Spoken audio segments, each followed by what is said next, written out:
নমস্কাৰ এই মুহূৰ্তত আমাৰ হাতত আহি পৰিছে কেইবাটাও বিগ ব্ৰেকিং নিউজ আমি ৰাজ্যৰ লগতে দেশৰ বিভিন্ন খবৰসমূহ আপোনালোকলৈ আগবঢ়ালো দিবলৈছো এই মুহূৰ্তৰ এটা বিগ ব্ৰেকিং নিউজ ইটত বহু বিবাহক লৈ আহি গ'ল কঠোৰ নিয়ম বহু বিবাহ কৰিলে হেৰুৱাব লাগিব চৰকাৰী চাকৰি বহু বিবাহ কৰা ব্যক্তিয়ে নাপাব কোনো চৰকাৰী চাকৰি নাপাব কোনো চৰকাৰী আঁচনিৰ সুবিধা বিধানসভাত লোৱা হ'ল এই কঠোৰ সিদ্ধান্ত বাজেটত জয়ন্ত মল্ল বৰুৱাই উল্লেখ কৰে যে বাল্য বিবাহ এতিয়া ৬২% হ্ৰাস পাইছে মুঠ প্ৰজনন ক্ষমতাৰ হাৰো ১.৯%লৈ হ্ৰাস পোৱাৰ কথা উল্লেখ কৰে তেওঁ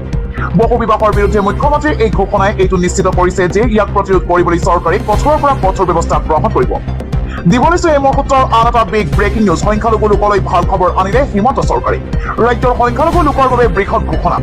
অসম বাজেটত বৃদ্ধি কৰা হ'ল সংখ্যালঘুৰ কল্যাণৰ বাবে ধনৰাশি হাজাৰ হাজাৰ সংখ্যালঘু শিক্ষাৰ্থীয়ে পাব চৰকাৰী জলপানী PMJVK আৰু ৰাজ্যিক আঁচনিৰ জৰিয়তে উন্নয়ন কৰা হ'ব সংখ্যালঘু অঞ্চলৰ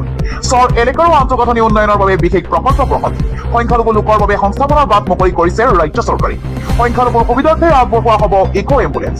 সংখ্যালঘু লোকক দিয়া হ'ব ই ৰিক্সা সংখ্যালঘু লোকক প্ৰদান কৰা হ'ব চিলাই মেচিন মেধাৱী সংখ্যালঘু ছাত্ৰ ছাত্ৰীয়ে পাব আৰ্থিক সাহায্য অসুস্থ ৰোগীকো আগবঢ়োৱা হ'ব আৰ্থিক সাহায্য সংখ্যালঘুৰ বাবে দক্ষতা বিকাশৰ প্ৰশিক্ষণ কাৰ্যসূচী সংখ্যালঘু কল্যাণ আৰু উন্নয়ন বিভাগক ৭৮ কোটি টকাৰ আবণ্টনৰ প্ৰস্তাৱ এইদৰে সংখ্যালঘু লোকৰ বাবে ভাল খবৰ আনিলে হিমন্ত বিশ্ব শৰ্মাই দিবলৈছো এই মুহূৰ্তৰ আন এটা বিগ ব্ৰেকিং নিউজ বাংলাদেশলৈ মনত পৰিছে শ্বেখ হাছিনাৰ দেশখনৰ প্ৰাক্তন প্ৰধানমন্ত্ৰীগৰাকীয়ে স্বদেশলৈ উভতি যোৱাৰ ক্ষেত্ৰত এক গুৰুত্বপূৰ্ণ ঘোষণা কৰিছে শেহতীয়াকৈ সংবাদ সংস্থা ৰয়টাৰ্ছক দিয়া এক সাক্ষাৎকাৰত হাছিনাই জনায় যে তেওঁ আৰু তেওঁৰ দল আৱামী লীগৰ নিৰ্বাচিত শীৰ্ষ নেতাসকলে অহা ডিচেম্বৰৰ ভিতৰত স্বেচ্ছাই বাংলাদেশলৈ উভতি যোৱাৰ পৰিকল্পনা কৰিছে ইফালে দেশলৈ উভতি অহাৰ লগে লগে তেওঁ গ্ৰেপ্তাৰ কৰা হ'ব পাৰে অথবা তেওঁক হত্যা কৰা হ'ব পাৰে বুলি জানিও তেওঁ নিজৰ সিদ্ধান্তত অটল থকাৰ কথা স্পষ্ট কৰি দিয়ে ৭৮ বছৰীয়া শ্বেখ হাছিনাই কয় যে মই জানো দেশলৈ উভতি গ'লেই মোক গ্ৰেপ্তাৰ কৰিব পাৰে আনকি হত্যা কৰিব পাৰে তথাপিও মই উভতি যাম আদালতৰ সন্মুখত আত্মসমৰ্পণ কৰিম আৰু আইনী প্ৰক্ৰিয়াৰ সন্মুখীন হ'ম শ্বেখ হাছিনাৰ মতে ব্যক্তিগত সুৰক্ষাতকৈ দেশ আৰু জনসাধাৰণৰ প্ৰতি দায়বদ্ধতাই তেওঁৰ বাবে অধিক গুৰুত্বপূৰ্ণ দিবলৈছো এই মুহূৰ্তৰ আন এটা বিগ ব্ৰেকিং নিউজ আগষ্ট মাহৰ পৰা নতুন ৰূপত আৰম্ভ হ'ব অৰুণোদয় আঁচনি অৰুণোদয় ধন বিতৰণ প্ৰক্ৰিয়া পুনৰ আৰম্ভ ঘোষণা বাজেটত আগষ্ট মাহৰ পৰাই বন্ধ হৈ থকা ৰেচন সামগ্ৰী হিতাধিকাৰীয়ে লাভ কৰিব দাইল চেনি নিমখ লাভ কৰিব হিতাধিকাৰীয়ে অব্যাহত থাকিব বিধৱা আৰু বৃদ্ধ পেঞ্চন কৃষকক বছৰি ১১,০০০ টকা প্ৰদান কৰা হ'ব PM কিষাণৰ অধীনত লাভ কৰিব ধন এইদৰে বিধানসভাত বাজেট দাখিল কৰি ডাঙৰ মন্তব্য কৰিছে মন্ত্ৰী জয়ন্ত মল্ল বৰুৱাই দিবলৈছো এই মুহূৰ্তৰ আন এটা বিগ ব্ৰেকিং নিউজ গণেশগুৰিত জুবিন গাৰ্গৰ ফটো বিতৰ্কক লৈ প্ৰথম প্ৰতিক্ৰিয়া মুখ্যমন্ত্ৰী ডক্টৰ হিমন্ত বিশ্ব শৰ্মাৰ চৰকাৰী নহয় গণেশগুৰিত অসমীয়া ল'ৰাই মচিছিল জুবিন গাৰ্গৰ ফটো দুজন শুদ্ধ অসমীয়া মিস্ত্ৰী ল'ৰাই মচিছিল গণেশগুৰিত জুবিন গাৰ্গৰ ফটো আৰক্ষীৰ ষ্টেটমেণ্টত তেওঁলোকে কৈছিল সেইজন জুবিন গাৰ্গ নাছিল কাৰণ ফটোখনৰ জুবিনৰ সৈতে কোনো সাদৃশ্য নাছিল অসমত জুবিন গাৰ্গৰ ফটোক লৈ চলা বিতৰ্কৰ আঁৰত আছে SFI জুবিন গাৰ্গৰ ফটো ভুলভাৱে উপস্থাপন কৰি য'তে ত'তে কৰিছে অংকন যিটো কথা জুবিন গাৰ্গৰ পৰিয়ালে আৰু অনুৰাগীয়েও নিবিচাৰে জুবিন গাৰ্গৰ ছবি আঁকক কিন্তু শিল্পীজনক সঠিক সন্মান প্ৰদান কৰক মই হুলস্থুল কৰাৰ দিনাই মাত মাতিব পাৰিলোহেঁতেন গণেশগুৰিৰ পৰাই গ্ৰেপ্তাৰ কৰিব পাৰিলোহেঁতেন জাপানৰ প্ৰধানমন্ত্ৰীৰ উন্নয়নৰ কথা ভাবি মই একো নকৰিলো সেই দলটোৱে দীঘলী পুখুৰীৰ গছ কটাৰ সময়তো প্ৰতিবাদ কৰিছিল যেতিয়া ফ্লাইঅভাৰ হ'ল তেতিয়া সেই দলকেই লাগে ছবি আঁকিবলৈ কাৰণ সেই দলক ছবি আঁকি লাগে জনপ্ৰিয়তা যদি সেই শিল্পীজনে পুনৰ ফ্লাইঅভাৰত ছবি আঁকে গ্ৰেপ্তাৰ হ'ব লগে লগে প্ৰতিখন জিলাৰ আৰক্ষী অধীক্ষকলৈ নিৰ্দেশনা দিছো মই কোনো শিল্পীৰ ফটো অঁকাত আপত্তি নাই কিন্তু প্ৰকৃত আৰু সন্মানপূৰ্বক ছবি অংকন কৰক মাৰ্চেল বৰুৱাই অঁকা জুবিনৰ ফটোৰ লগত সাদৃশ্য নাই সেয়া মই কোৱা কথা নহয় জুবিনক ভাল পোৱা প্ৰতিগৰাকী অনুৰাগীয়ে কৈছে যদি বিপ্লৱী হিচাপত ছবি আঁকিব বিচাৰে জুবিনৰ নহয় পৰেশ বৰুৱাৰ ছবি আঁকক গতিকে এতিয়াৰে পৰা য'তে ত'তে মন গ'লেই জুবিনৰ ফটো অংকন কৰিব নোৱাৰিব থাকিব লাগিব জুবিনৰ সৈতে হাত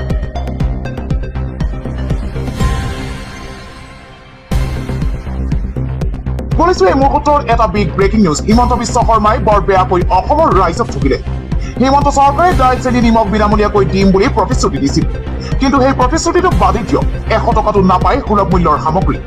মিঠাতেলৰ কথাটো পাহৰি যাওক দৰিদ্ৰৰ মূৰত ৰামটামন দি ভোট হেৰুৱালে বিজেপিয়ে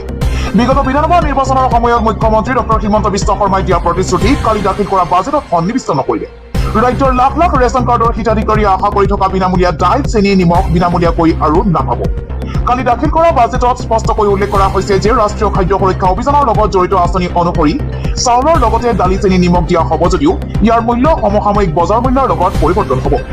তদুপৰি মিঠাতেল দিয়াৰ যি প্ৰতিশ্ৰুতি দিছিল অসমৰ ৰাইজক সেয়াও এতিয়ালৈকে সিদ্ধান্ত লোৱা নাই পৰৱৰ্তী পৰ্যায়তহে সিদ্ধান্ত গ্ৰহণ কৰিম বুলি উল্লেখ কৰিছে ইয়াৰ পৰা এটা কথা স্পষ্ট যে সুলভ মূল্যৰ দোকানত বিনামূলীয়াকৈ সামগ্ৰী পোৱাটো দূৰৰ কথা আগৰ দৰে ১০০ টকাৰ ভিতৰত দাইল চেনি নিমখো লাভ নকৰিব ইয়াৰ উপৰিও এই আঁচনি কেতিয়াৰ পৰা পুনৰ আৰম্ভ কৰিব তাৰো কোনো স্পষ্ট তথ্য নিদিলে বাজেটত দিবলৈ এই মুহূৰ্তৰ আন এটা বিগ ব্ৰেকিং নিউজ কি চলে উজনি অসমৰ জাতীয় সংগঠনৰ কাৰ্যালয়ত আপুনি তথ্য শুনিলে আচৰিত হৈ যাব সমাজ সজাগ কৰা সংগঠনৰ কাৰ্যকৰ্তাৰ কাণ্ড শুনিলে হতবাক হ'ব আপুনি দলীয় কৰ্মীয়ে উদঙালে জাতীয় সংগঠনৰ কুকীৰ্তিৰ তথ্য সন্ধিয়া হলে মদ যোৱাৰ আড্ডা চলে AJYCPৰ কাৰ্যালয়ত অসম জাতীয়তাবাদী যুৱ ছাত্ৰ পৰিষদৰ কাৰ্যালয়ত মদ যোৱাৰ আড্ডাৰ লগতে চলে নাৰীৰ ধান্দা AJYCPৰ কাৰ্যালয়ত গুৰুত্ব নাপায় আঞ্চলিক সদস্যই AJYCPৰ আঞ্চলিক সমিতিৰ উপদেষ্টাৰ বিস্ফোৰক অভিযোগ গোলাঘাট জিলা কাৰ্যালয়ত সমগ্ৰ কাণ্ড সংঘটিত হোৱাৰ বিস্ফোৰক অভিযোগ উত্থাপন কৰিছে দিবলৈ এই মুহূৰ্তৰ আন এটা বিগ ব্ৰেকিং নিউজ ৰাজ্যত বন্ধ হ'ব শিক্ষাৰ্থীক স্কুটি বিতৰণ প্ৰক্ৰিয়া ডক্টৰ বাণীকান্ত কাকতি মেধাৱতা আঁচনি বন্ধ কৰাৰ সিদ্ধান্ত গ্ৰহণ কৰিছে ৰাজ্য চৰকাৰে অহা বৰ্ষৰ পৰা ছাত্ৰ ছাত্ৰীসকলে লাভ নকৰে স্কুটি এই ডাঙৰ সিদ্ধান্ত গ্ৰহণ কৰিছে হিমন্ত বিশ্ব শৰ্মা চৰকাৰে এই বছৰে শেষৰ বাৰলৈ ছাত্ৰীয়ে পাব স্কুটি এই বৰ্ষত 18,000 ছাত্ৰীয়ে পাব স্কুটি নিযুত মইনা আৰু নিযুত বাবু আঁচনিৰ সম্প্ৰসাৰণৰ বাবে এই সিদ্ধান্ত গ্ৰহণ কৰিছে হিমন্ত বিশ্ব শৰ্মা চৰকাৰে এইদৰে ডাঙৰ ঘোষণা কৰিলে মুখ্যমন্ত্ৰী ডক্টৰ হিমন্ত বিশ্ব শৰ্মাই